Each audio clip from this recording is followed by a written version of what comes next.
जब सरदार पटेल को वोट मिल गए तो बहुत दुखी हुए बेचारे। उनका मन जने कभी आभा कभी मनु कहां कहां दुखी होता था, पता नहीं चला आज तक। रोज दुखी होता था उनका मन। बहुत दुखी हुए। उन्होंने अपने सबसे नजदीकी आदमी जिसको इस काम के लिए रखा था, जानते हैं उनका नाम क्या है? मैंने वही कहा कि हमारे हीरो कहीं भी हों, अगर उन्होंने उस समय खड़े होकर के उनके बारे में कहा भी होता तो वो नस्लें मरती नहीं, जिंदा रहती। उस आदमी ने अपनी किताब लिखी है, किसी ऐरे गहरे की किताब का रेफरेंस नहीं है, लेकिन कुछ चाटुकारों ने किताब ही मार्केट से गायब कर दी, क्योंकि वो किताब भी भारत सरकार के प्रकाशन विभाग ने छापी थी।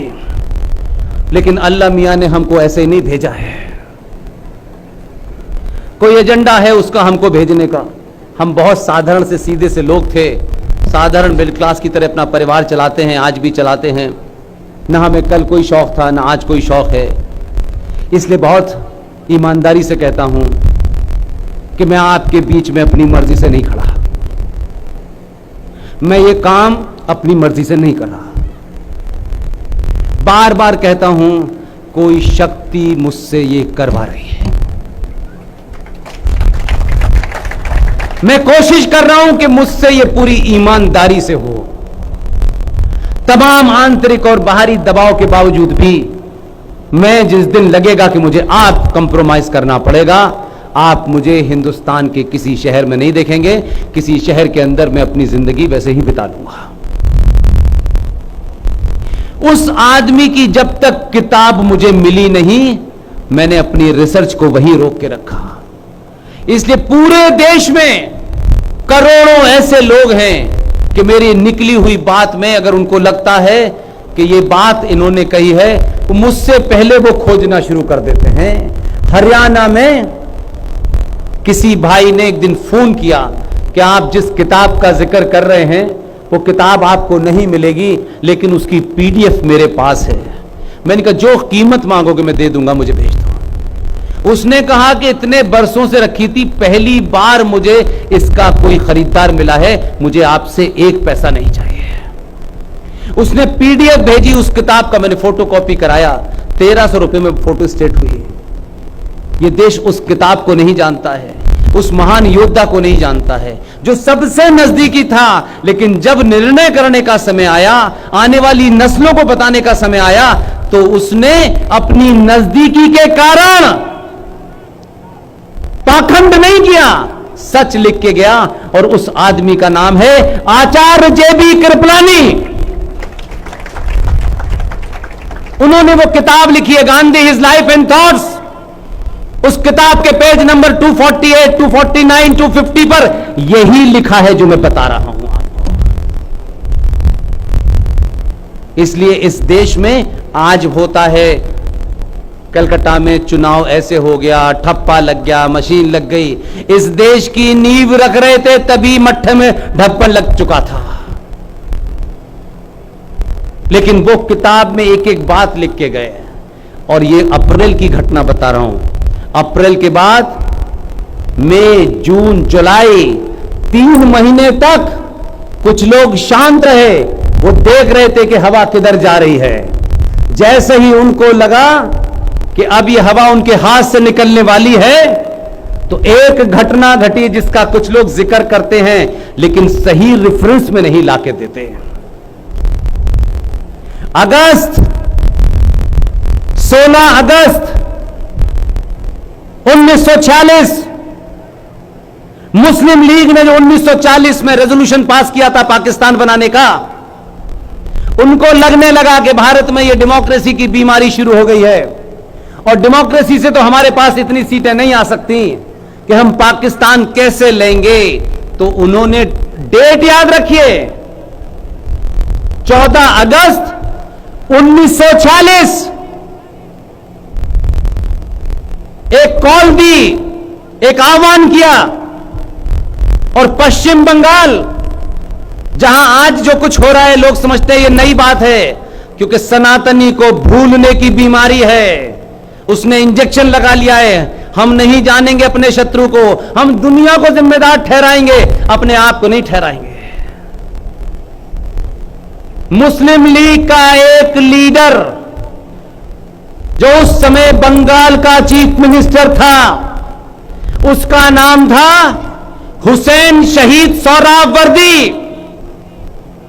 उस हुसैन शहीद सोहरावर्दी ने इस इशारे पर कि भारत की आजादी का वक्त पास आ रहा है, सरकार भी इंग्लैंड के कहने से बन गई है, गवर्नर जनरल भी आखिरी आ गया है, तो फिर पाकिस्तान कैसे मिलेगा। तो 14 अगस्त 1946 को पश्चिम बंगाल में मुस्लिम लीग का वो चीफ मिनिस्टर हुसैन शहीद सोहरावर्दी ने एक डायरेक्ट एक्शन की कॉल दी कि बंगाल की किसी भी सड़क पर कोई भी हिंदू सनातनी मिल जाए उसका कत्ल कर दो। 15,000 सनातनी हिंदू बहन बेटियों की लाशें 3 दिन तक बंगाल की सड़कों पे पड़ी रही। और पिताजी जो दिल्ली में बार बार कह रहे थे कि भारत कि अगर बटेगा तो मेरी लाश पे बटेगा। अब अगर आज के दौर में मैं ये कहूं कि सनातनियों को मूर्ख बनाते रहे और बंगाल में 15,000 सनातनी हिंदू लड़कियों और औरतों का कत्ल हो गया, तो पूछा गया कि जब भारत बटने लगा था, जब आग लग रही थी वेस्टर्न बॉर्डर पर, तब कहां थे पिताजी आप? तो पता है पिताजी कहां थे? पिताजी दिल्ली से निकलकर अपनी बकरी के साथ बंगाल पहुंच गए और बंगाल में सनातनी हिंदुओं का एक योद्धा, मुझे दुख इस बात का होता है कि आप अपने न शूरवीरों को जानते हैं, न योद्धाओं को जानते हैं, न अपनों को पहचानते हैं। आपको अपने लोग तो फ्री के लगते हैं और दूसरे का कोई कुछ कर दे तो उसका गुणगान करते हैं। ये इतिहास में उसको याद नहीं रखा, ये हमारे हिस्से आया है कि हम उसका इतना नाम लेंगे कि उसका कोई वंशज जिंदा होगा तो खुश तो होगा कि कम से कम कोई नाम लेने वाला तो है हमारे यहां। उस गोपाल पाठा ने हथियार उठाया और जब एक तरफ से मारना शुरू किया तो शांति के पुजारी हमारे पिताजी बंगाल पहुंच गए और कहा कि मैं जीवन त्याग दूंगा, आमरण अनशन पे बैठ गए। उसने मारना नहीं छोड़ा और उसके बाद उन्होंने विनती की कि गोपाल पाठा तुम हथियार डाल दो। गोपाल पाठा ने उनके मुंह पे कहा, गांधी जी आप कहते थे कि भारत मेरी लाश पे बटेगा, पूरे देश में आग लगी हुई है, आप बंगाल आए हैं, मेरी माएं बहनों के सामने बेटियों के सामने रेप होता रहा, 3 दिन से आप नहीं आए। जब मैंने हथियार उठा लिया तो आप आ गए और आप कहते हैं शांति के लिए हथियार डाल दो। तो नहीं, हथियार नहीं डालूंगा। हथियार लेके चला गया। मुस्लिम लीग को पता था वोट के माध्यम से पाकिस्तान नहीं मिलेगा हमें, तो उन्होंने 14 अगस्त 1946 को डायरेक्ट एक्शन करके हजारों हिंदू औरतों को मारा ताकि भारत की हिंदू सत्ता डर जाए, और डर गई। यह अगस्त की घटना है और इसमें एक लाइन इसलिए जोड़ देना चाहता हूं ताकि आप इस भ्रम से दूर हो जाएं। रमजान पवित्र महीना है। रमजान में गरीबों को, बीमारों को खाना खिलाना। रमजान इसलिए होते हैं कि हमें भूख का एहसास हो। ऐसे प्यारे प्यारे कोका कोला की तरीके से मार्केटिंग करने वाले जुमले गढ़े गए। 14 अगस्त 1946 को भी रमजान का दिन था जब वहां मुसलमानों ने हिंदुओं को मारा था, लेकिन आज की नस्ल जो है वो हमको ज्ञान देने लगती है।